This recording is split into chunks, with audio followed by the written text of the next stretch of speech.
जय हिंद दोस्तों, आज के इस क्लास में आप सभी का बहुत बहुत स्वागत है। तो दोस्तों, Bihar SSC inter level exam 2024 के लिए आज के इस वीडियो में जीके जीएस से टॉप 40 महत्वपूर्ण प्रश्नों को कवर करने वाले हैं, जो कि साथियों आपके एग्ज़ाम के लिए ये क्वेश्चन काफ़ी ज़्यादा इम्पॉर्टेंट रहेगा। तो साथियों, आप सभी सेशन को बिना स्किप किए लास्ट तक पूरा ध्यानपूर्वक देखिए और आज के इस 40 प्रश्न में से आप लोग कितने क्वेश्चन सही कर पा रहे हैं ये आपको सेशन के लास्ट में कमेंट करके बताना है। तो चलिए इसी के साथ आज के इस क्लास को स्टार्ट करते हैं। तो फटाफट से आप सभी सेशन को लाइक करके और आज के सेशन को अपने सभी दोस्तों के साथ शेयर कर दीजिए। तो चलिए पहला क्वेश्चन देखिए, मुंबई स्टॉक एक्सचेंज द्वारा डॉलेक्स 30 कब शुरू किया गया? सभी ऑप्शन को ध्यान से पढ़िए और साथियों बिल्कुल आपको सोच समझकर आंसर करना है। तो यहाँ पर क्वेश्चन नंबर 1 के लिए आंसर क्या होगा? मुंबई स्टॉक एक्सचेंज, जिसको हिंदी में बोला जाता है बॉम्बे स्टॉक एक्सचेंज, जिसकी स्थापना 1875 में किया गया था, इसे ध्यान रखिएगा। तो साथियों, बम्बई स्टॉक एक्सचेंज के द्वारा डॉलेक्स 30 कब शुरू किया गया? इसका डेट है 25 जुलाई 2001 में। तो यहाँ पर देखिए बी ऑप्शन में दिया हुआ है जुलाई 2001 में। आगे देखिए, रॉटरडम किसके लिए प्रसिद्ध है? चलिए क्वेश्चन नंबर 2 के लिए आंसर बताएंगे आप सभी। रॉटरडम ये नगर है और ये किसके लिए प्रसिद्ध है? सही आंसर है जलयान निर्माण के लिए। आपको ध्यान रखना है, रॉटरडम जो है ये जलयान निर्माण के लिए प्रसिद्ध है। लक्षद्वीप की राजधानी कहाँ पर है? चलिए बहुत ही सिंपल सा क्वेश्चन है, आंसर बताएंगे 3 के लिए। लक्षद्वीप की राजधानी कहाँ पर है? तो साथियों, लक्षद्वीप की राजधानी कहाँ पर है? इस क्वेश्चन का सही आंसर हो जाएगा कवरत्ती में। कहाँ पर है? कवरत्ती में। अच्छा, लक्षद्वीप की बात करें, ये कहाँ पर स्थित है? तो अरब सागर में। इस बात को ध्यान रखिएगा, एग्जाम में पूछा जाता है लक्षद्वीप कहाँ पर है? अरब सागर में स्थित है। और लक्षद्वीप जो है ये 36 द्वीपों का एक समूह है। लक्षद्वीप का सबसे बड़ा द्वीप पूछे एंड्रोट द्वीप, यहाँ पे लिख देते हैं एंड्रोट द्वीप, ये लक्षद्वीप का सबसे बड़ा द्वीप है। आगे देखिए, विद्युत हीटर में उपयोग होता है। चलिए 4 के लिए आंसर बताएंगे, विद्युत हीटर में किसका उपयोग होता है? तो यहाँ पर इस क्वेश्चन का आंसर क्या हो जाएगा? ऑप्शन सी, नाइक्रोम का एलिमेंट उपयोग में लाया जाता है विद्युत हीटर में। और नाइक्रोम का जो तार होता है उसका प्रतिरोध उच्च होता है। चूहे के विष में, यहाँ पे विष होगा, किसका प्रयोग किया जाता है? तो साथियों, चूहे के विष में जिंक फॉस्फाइड का प्रयोग किया जाता है। इसे ध्यान रखिएगा, बार बार पूछा जाता है किसका प्रयोग होता है? जिंक फॉस्फाइड का। विक्रम साराभाई अंतरिक्ष केंद्र कहाँ पर अवस्थित है? चलिए 6 के लिए आंसर बताएंगे, विक्रम साराभाई अंतरिक्ष केंद्र कहाँ पर अवस्थित है? सही आंसर है तिरुअनंतपुरम में स्थित है। यहाँ पर ए ऑप्शन आपका सही जवाब है। और विक्रम साराभाई जो है भारत में अंतरिक्ष कार्यक्रम के जनक माने जाते हैं, इसे ध्यान रखिएगा। एक पूछा जाता है इसरो, इसरो का मुख्यालय कहाँ पर है? तो याद रखिएगा कर्नाटक की राजधानी बेंगलुरु में। और डीआरडीओ का मुख्यालय पूछे नई दिल्ली में। आगे देखिए, अनहैप्पी इंडिया शीर्षक पुस्तक को किसने लिखी है? बिल्कुल टॉप लेवल का क्वेश्चन है और आपके एग्जाम में बिल्कुल इसी टाइप के क्वेश्चन पूछे जाएंगे, इसलिए साथियों आपको एक भी क्वेश्चन को स्किप नहीं करना है। तो यहाँ पर ध्यान दीजिए, अनहैप्पी इंडिया इस पुस्तक को लिखा है लाला लाजपत राय ने। यहाँ पर देखिए डी ऑप्शन में दिया हुआ है लाला लाजपत राय ने। और भी पुस्तक आपको बताते हैं, जैसे कि एक पुस्तक पूछा जाता है the nation in the making. पुस्तक का नाम क्या है? The nation in the making. तो इस पुस्तक को किसने लिखा है? सुरेंद्र नाथ बनर्जी ने। ध्यान रखिएगा। इंडिया विंस फ्रीडम पूछे, मौलाना अबुल कलाम आज़ाद ने लिखा है इंडिया विंस फ्रीडम को। हिंद स्वराज को किसने लिखा है? ये आप सभी जानते हैं, महात्मा गांधी ने हिंद स्वराज को लिखा है। पोलियो किसके कारण होता है?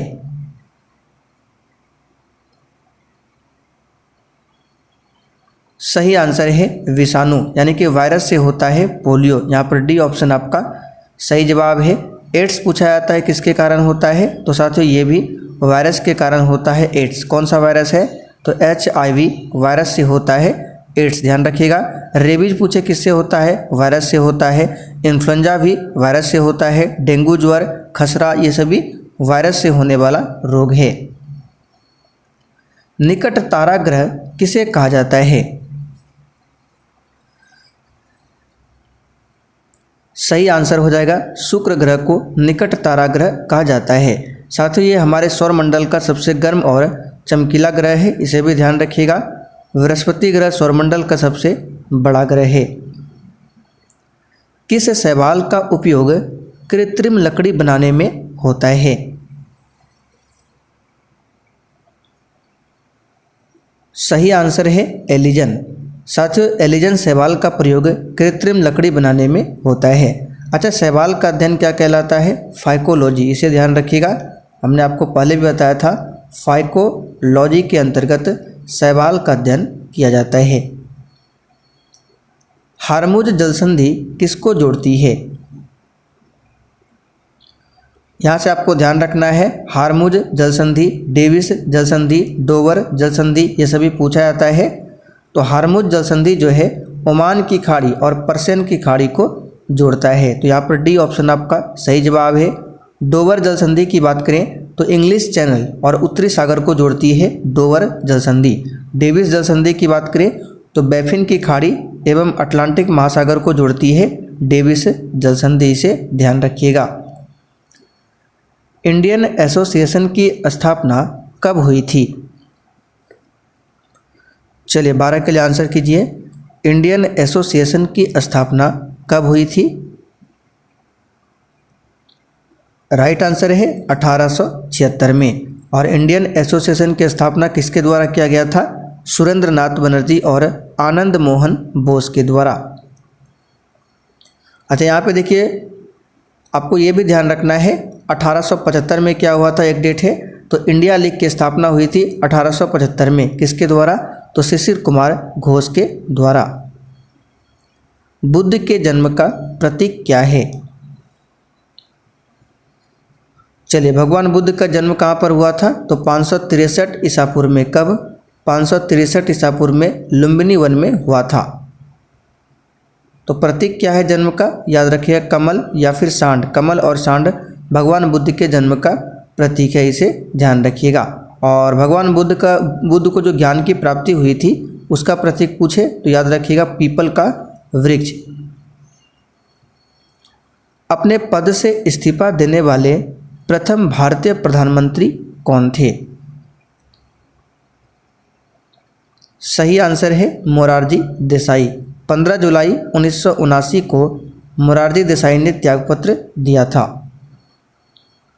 73वां संविधान संशोधन विधेयक 1992 कब लागू किया गया? यानी कि 73वां संविधान संशोधन जो है, जो कि 1992 में हुआ था, ये लागू कब हुआ था? तो यहाँ से आपको 3 से 4 क्वेश्चन और बताएंगे, आपको ध्यान रखना है। तो सबसे पहले इसका जो आंसर हो जाएगा आपका डी हो जाएगा। 24 अप्रैल 1993 को लागू हुआ था 73वां संविधान संशोधन, इसीलिए 24 अप्रैल को प्रत्येक वर्ष पंचायती राज दिवस के रूप में मनाते हैं। तो 73वां संशोधन किससे संबंधित है? पंचायती राज से संबंधित है। किससे संबंधित है? पंचायती राज से। और इसी संशोधन के तहत संविधान में 11वीं अनुसूची को ऐड किया गया था। आप लोग कमेंट करके बताइए, पंचायती राज को लागू करने वाला भारत का दूसरा राज्य कौन सा था? पहला आप सभी जानते हैं राजस्थान था, दूसरा आप लोग बताइए कौन था? कौन चंपारण सत्याग्रह से संबंधित नहीं था?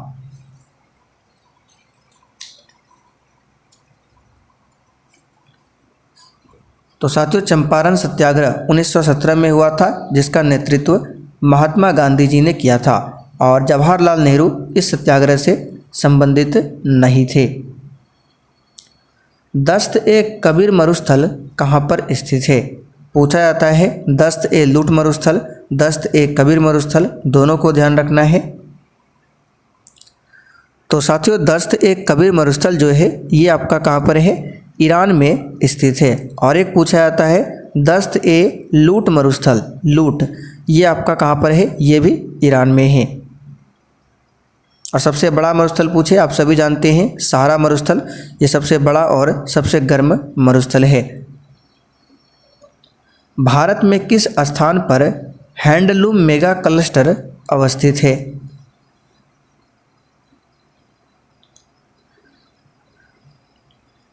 तो देखिए साथियों हैंडलूम मेगा क्लस्टर जो है वाराणसी, मुर्शिदाबाद, गोड्डा, गुंटूर, त्रिची, भागलपुर इन सभी जगह पर है। तो ऑप्शन के अकॉर्डिंग यहाँ पे देखिए विरुधुनगर, यहाँ पर भी क्या है, विरुधुनगर यहाँ पर तमिलनाडु में पड़ता है, इस स्थान पर भी हैंडलूम मेगा क्लस्टर स्थित है। किस पंचवर्षीय योजना का मुख्य उद्देश्य तीव्र, सतत और अधिक समावेशी वृद्धि था? चलिए इंपॉर्टेंट क्वेश्चन है। राइट आंसर है 12वीं पंचवर्षीय योजना, जिसकी अवधि है 2012 से लेकर 2017 तक। बागरूम्बा नृत्य कहाँ पर किया जाता है? राइट आंसर है असम में किया जाता है।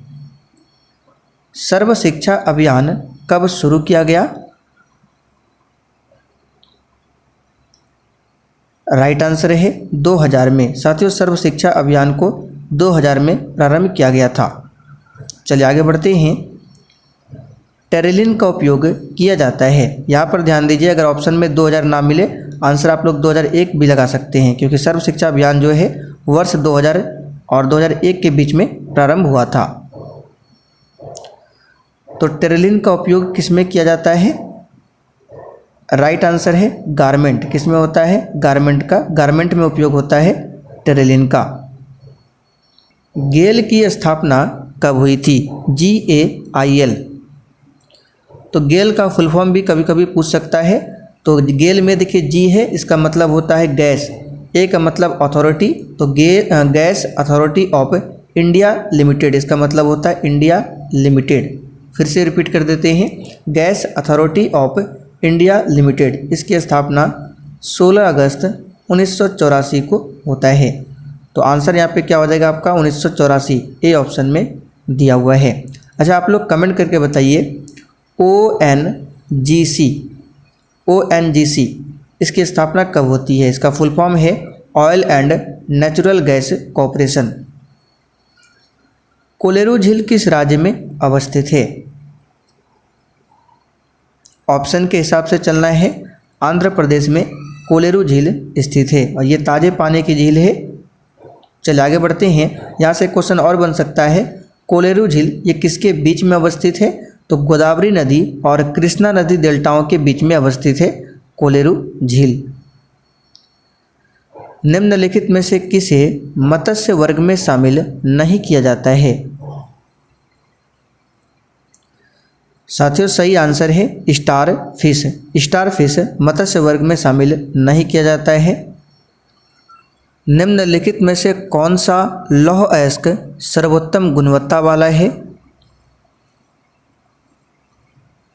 सही आंसर है ऑप्शन के हिसाब से यहाँ पे दिए गए विकल्पों में होगा आपका मैग्नेटाइट। मैग्नेटाइट लौह अयस्क सर्वोत्तम गुणवत्ता वाला है। इसका फॉर्मूला पूछे तो Fe3O4 ये मैग्नेटाइट का फॉर्मूला है। हेमेटाइट का फॉर्मूला भी पूछा जाता है जिसका होता है Fe2O3, दोनों को ध्यान रखना है।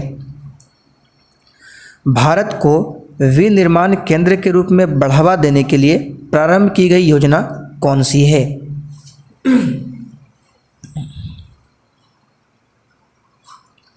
सही जवाब है मेक इन इंडिया। और साथियों मेक इन इंडिया की शुरुआत कब होती है? 25 सितंबर 2014 से। ध्यान रखिएगा 25 सितंबर 2014 से। दो संख्याओं का योग 25 है तथा उनका अंतर 13 है तो उनका गुणनफल क्या है? सिंपल सा क्वेश्चन है। दो संख्याएं हैं, मान लीजिए x और y, तो x प्लस y बराबर दिया हुआ है 25 और उनका अंतर यानी x माइनस y बराबर दिया हुआ है 13। तो तो यहाँ से आप लोग x और y का वैल्यू निकाल लेंगे। तो x का मान आएगा आपका 19, आप लोग सॉल्व कर लीजिएगा, और y का मान आएगा 6। अब बोल रहा है उनका गुणनफल निकालने के लिए, यानी x और y को गुना करना है। तो x के जगह पे 19, y के जगह पे 6, तो 19 को 6 से मल्टीप्लाई करेंगे, ये हो जाएगा आपका 114। देखिए सी ऑप्शन में दिया हुआ है 114। निम्न में से कौन सा जीवाश्म ईंधन नहीं है? सही आंसर है परमाणु ऊर्जा, ये जीवाश्म ईंधन नहीं है। यदि 12 पेनों का क्रय मूल्य 8 पेनों के विक्रय मूल्य के बराबर है तो लाभ प्रतिशत क्या है? सिंपल सा क्वेश्चन है। तो यहाँ पर देखिए 12 पेन का CP दिया हुआ है 8 पेन के SP के बराबर। तो यहाँ से हम CP बटे SP निकाल लेते हैं। CP बटे SP बराबर क्या हो जाएगा? 8 बटे 12। अब CP आपका 8 हो गया और SP आपका हो गया 12 रेशियो में। तो यहाँ से क्या निकल सकता है? प्रॉफिट निकाल सकते हैं। यानी क्रय मूल्य देखिए 8 है और विक्रय मूल्य 12 है, तो प्रॉफिट कितने का होगा? 4 का। तो प्रतिशत प्रॉफिट निकालेंगे तो कैसे निकालते हैं? तो प्रॉफिट गुना 100 बटे क्या होता है? क्रय मूल्य। तो क्रय मूल्य 8 है, तो 4 से 8 को काटेंगे 2 बार में, 2 से 100 को काटेंगे 50, यानी 50% यहाँ पे लाभ होगा। तुर्कमेनिस्तान की राजधानी कौन सी है?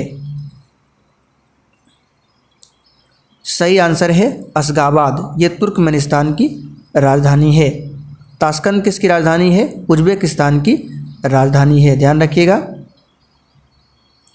लोकसभा में अनुसूचित जाति के लिए खाली स्थान आरक्षित है। सिंपल सा क्वेश्चन है, आंसर कीजिए, और ये क्वेश्चन एग्जाम के लिए इम्पोर्टेंट बनेगा। तो देखिए लोकसभा में अनुसूचित जाति के लिए 84 स्थान क्या है? आरक्षित है। ध्यान रखिएगा कितना? 84 स्थान आरक्षित है। और अनुसूचित जनजाति के लिए पूछे तो 47 स्थान आरक्षित है। पोर्टो नोवो निम्नलिखित में से किस देश की राजधानी है? सही आंसर है बेनिन देश की राजधानी है। चलिए आगे बढ़ते हैं। निम्नलिखित में से कौन सा खनिज मोनाजाइट रेत से प्राप्त किया जाता है? तो साथियों थोरियम ऐसा खनिज है जिसे मोनाजाइट रेत से प्राप्त किया जाता है। और थोरियम जो है एक रेडियो सक्रिय एलिमेंट है। पुस्तक वी आर डिस्प्लेस्ड के लेखक कौन है?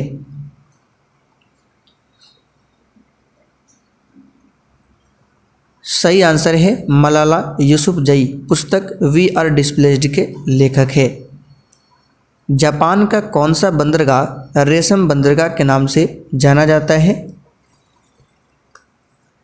तो देखिए साथियों ये बंदरगाह है योकोहामा, ये रेशम बंदरगाह के नाम से जाना जाता है। योकोहामा जो है जापान का दूसरा सबसे बड़ा क्या है? ये शहर है। भारत की सबसे बड़ी खारे पानी की झील कौन सी है?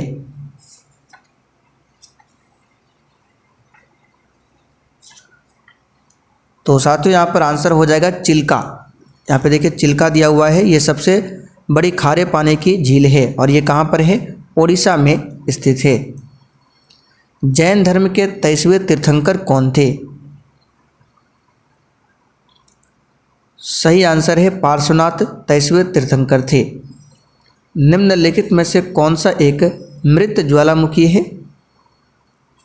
चलिए आंसर बताइए। मृत ज्वालामुखी, तो मृत ज्वालामुखी यहाँ पे हो जाएगा आपका माउंट पोपा, ये मृत ज्वालामुखी है, याद रखिएगा। और ये कहाँ पर है? तो म्यांमार में स्थित है। माउंट फ्यूजियामा पूछा जाता है, ये जापान में है। माउंट एटना इटली में है। स्ट्राम्बोली की बात करें तो स्ट्राम्बोली ज्वालामुखी इटली के सिसिली द्वीप पर स्थित है और स्ट्राम्बोली को भूमध्य सागर का प्रकाश स्तंभ भी कहा जाता है। प्रत्येक वर्ष खाली स्थान विश्व पर्यावरण दिवस मनाया जाता है। ये क्वेश्चन आप लोगों के लिए है, इसका आंसर आप लोग नीचे कमेंट करके बताएंगे। तो चलिए साथियों आज के लिए इतना ही, तब तक के लिए जय हिंद।